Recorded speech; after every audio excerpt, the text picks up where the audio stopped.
Почитувани сограѓани, почитувани медиуми.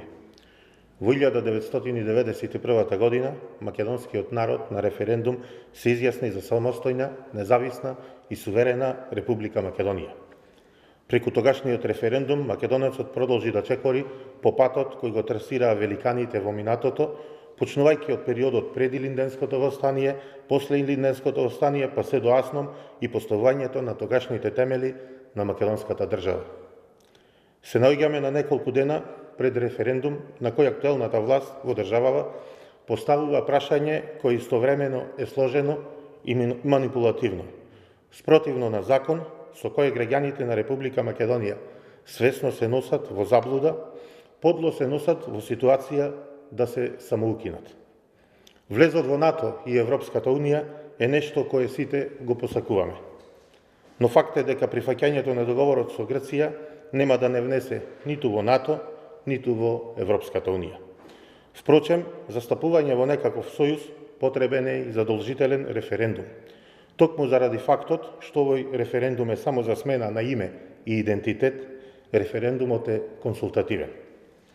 Патот до Европската Унија и НАТО е подолг и е поплочен со многу реформи, подобрување на стандардот на граѓаните, нови фабрики, нови инвестиции во образованието, здравството, реформи во правото, здрава економија, нешта за кои моменталната влада досега се покажа како неспособна. На предстојниот референдум, заткривајќи се зад превезот на НАТО и Европска Унија, Социјалдемократскиот сојуз и Зоран Заев го носат македонскиот народ во ситуација сам себе да се избрише. Прашањето е кој е пред нас е недостоинствено. Името на државата, Република Македонија и нашиот идентитет немаат цена и не се на продажба. Договорот е крајно капитулантски. Со истиот имаме смена на институционалниот идентитет. Армијата на Република Македонија ќе стане армија на Република Северна Македонија. Македонска радиотелевизија ќе стане телевизија на Северна Република Македонија. И така натаму. Договорот не е добрососедски, затоа што Грција и понатаму го задржува правото да става вето, иако со договорот ние отстапуваме од се.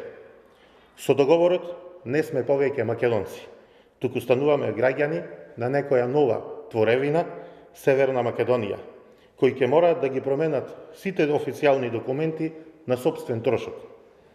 Јазикот кој Заев и Димитров го потенцираат како единствена придобивка, гледајќи го во очи народот, го лажат. Јазикот е препознат како автентичен и признат уште во 1977 година во Обединетите нации. Со договорот Македонија се откажува од македонското малцинство во Грција. Децата бегалци од Егејска Македонија, а и сите граѓани на нашата држава со овој референдум ќе го избришат нивното потекло и нивните предци. Тие веќе нема да се дел од овој народ.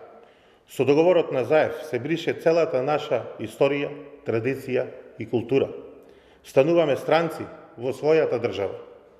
И за крај, сметам дека прифаќањето на овој капитулантски договор преку референдум не е ништо друго освен скапо платен обид за да се префрли одговорноста и вината од штетните преговори и политики на Заев и неговата влада врз грбот на народот.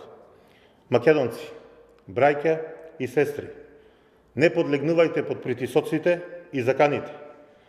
Не подлегнувајте пред лажните ветувања, завработувања или некаков ситен личен бенефит.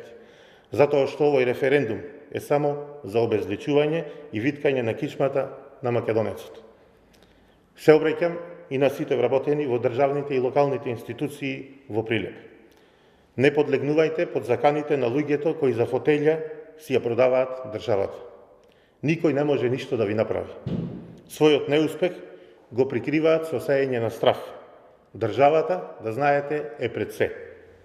Држете ја гордо и високо главата, постапете мудро и достоинствено и верувајте дека Македонија ќе победи, како што лично верувам јас.